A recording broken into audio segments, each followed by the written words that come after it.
Elder had their 2017 career day on February 3rd. We had representatives from multiple careers ranging from graphic design to the military.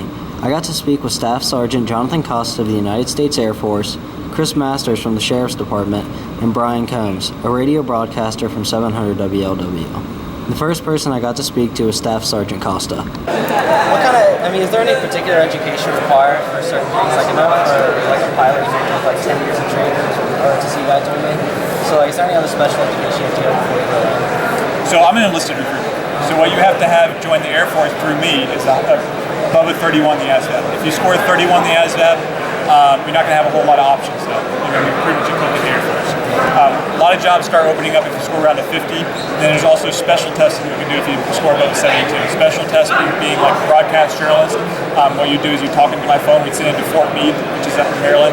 They'd listen to how well you speak, and if you speak clearly enough to become a broadcast journalist for the Air Force. Learning how to do the cameras, learning how to sit in front of a camera and do news reports, that type of thing. You have to score above a 72 on the ASVAB to do that. So for me, ultimately, you have to do well in the ASVAB to join the Air Force, or at least be competitive for the Air Force, and then you have to meet all the physical standards, eligibility standards, and then you can do that. For the Air Force Academy, so officer route, that's a bit different. In order to go to the Air Force Academy, you have to have a 1400 on the SAT or a 24 on the ACT, above a 3.5 GPA, and you have to also have a senator or congressman nominate you for the Air Force Academy. You want to start that your junior year. If you wait until your senior year to start that, you're kind of behind the curve. Other option would be ROTC through like UC, Xavier, Northern Kentucky, any major university. Like I said before, they'll pay for once you sign a commitment to join the Air Force, they'll start paying for it. But initially, you're going to have to figure out how to pay for college. I next got to speak to Officer Masters. He told me about how much he loved being a member of law enforcement and how he always wanted to be a cop from when he was a young boy. Being a kid, that's what I always wanted to do.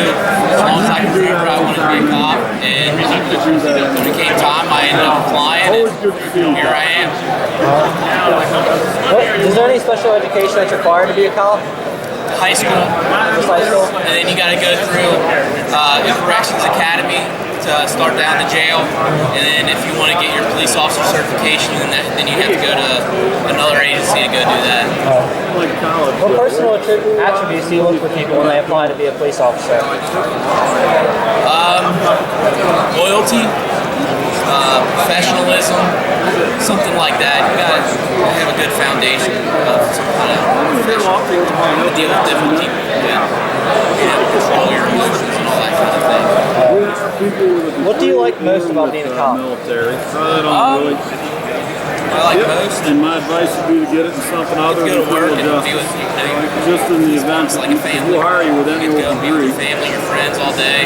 And I got one of the best quarters you could possibly have. And it's fun going to work.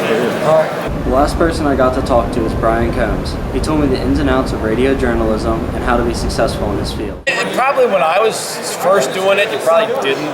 You had to have more experience, but now that's one of the things we kind of look at, like before we consider people, kind of check off on the resume, okay, they did their, they got a communications degree from here, they worked here and here, and those are things that you kind of have to have now to crack the business. But what's going to get you the job is going to be an audition tape or, examples of your writing, samples of stories you put on the web, samples of video you've edited, samples of you delivering a story. That's what the most important thing is. So yeah, if you have an aptitude for that, and if you're good at that, you can probably still get a job without the college.